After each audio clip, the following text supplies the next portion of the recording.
दिल पर एक पत्थर रखते हैं, क्योंकि हम नहीं हो पा रहा मेरे से अकेले से।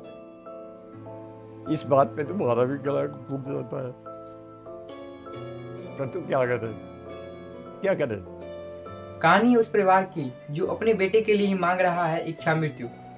इंतजार है मौत का, इंतजार सरकार की मदद का। मैं जिंदा लाश ही तो है, अब ये बिस्तरा गिल्ला हो जाएगा तो पड़ा रहेगा, हम नहीं उठाएंगे तो वो पड़ा रहेगा। आमतौर पर हम किसी के बुरे हालात को देखते हुए कहते हैं कि ईश्वर पर भरोसा रखिए, वो मदद करेगा। लेकिन भरोसा इस हद तक खत्म हो जाए कि माँ बाप अपने ही बेटे की मौत के लिए गुहार लगाने लगे, तो उस समय उस माता पिता की नाउम्मीदी और निराशा को समझ पाना बहुत ही मुश्किल काम है। 63 साल के अशोक राणा और 60 साल की निर्मला राणा एक ऐसे ही बदनसीब माता पिता है। उनके 30 साल के बेटे हरीश राणा, जो जिंदगी के बीते 11 साल से उनकी जिंदगी एक बेड पर सिमट चुकी है।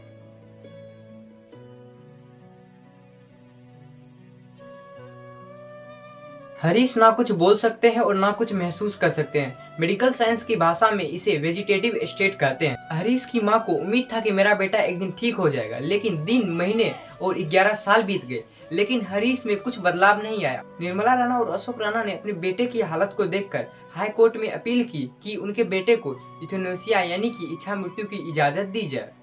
यूथेनेसिया यानी कि इच्छा मृत्यु।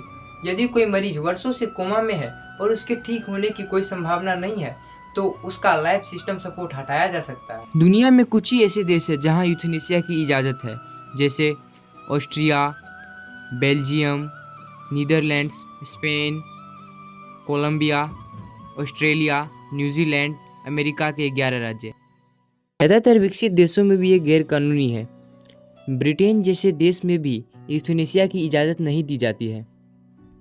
1 साल की चली कानूनी कार्रवाई के बाद कोर्ट इस नतीजे पर आती है कि हरीश को किसी मशीन के द्वारा जिंदा नहीं रखा जा रहा है। वो खुद सांस ले सकते हैं और उसके लिए कोई भी लाइफ सपोर्ट सिस्टम का उपयोग नहीं किया जा रहा है। ऐसे में किसी फिजिशियन को ये इजाजत नहीं है कि वो उसे दवा देकर मारे, भले ही ये मौत उसे कष्ट से बाहर निकालने के लिए क्यों ना हो। किसी की मृत्यु मांगना माँ के लिए कोई कम बात नहीं है, पर आगे का सोच के देख रहे हैं ना, आगे हम जब तक हैं, जब तक तो चाहे भूखे में रहेंगे, करेंगे। तो चलिए अब जानते हैं ऐसा क्या हुआ हरीश राणा के साथ जो उसे 11 साल तक बेड पर सिमटने को मजबूर कर दिया। बात साल 2013 की है। उन दिनों हरीश राणा चंडीगढ़ में सिविल इंजीनियरिंग की तैयारी कर रहे थे। तो 5 अगस्त 2013 को अशोक राणा को फोन आता है और कहा जाता है कि हरीश राणा गिर गया है और उसे चोट आई है। पता चला कि हरीश राणा जिस पेइंग गेस्ट फैसिलिटी में रह रहे थे उसकी चौथी मंजिल से वो गिर गए थे और उन्हें काफी गहरी चोट आई थी।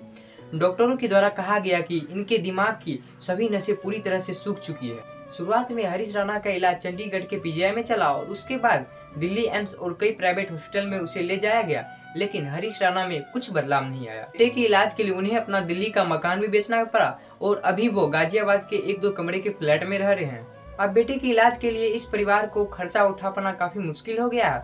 अशोक राणा ताश कैंटरिंग में काम करते थे, जो रिटायर के बाद उन्हें वहां से सिर्फ 3600 रुपये पेंशन दिए जा रहे हैं। बेटे के इलाज के लिए अशोक राणा शनिवार और रविवार के दिन गाजियाबाद के ग्राउंड में सैंडविच और बर्गर बेचा करते हैं। वो कहते हैं कि अब हमसे नहीं होगा, हम कहाँ से लाएंगे इतना पैसा। बेटे के इलाज के लिए उन्हें कम से कम मंथली में 22,000 रुपया खर्चा होता है। मैं ऐसे करूं, इस बात पे तुम्हारा भी गला घूम जाता है, पर तू क्या करे, क्या करे, बताओ आप।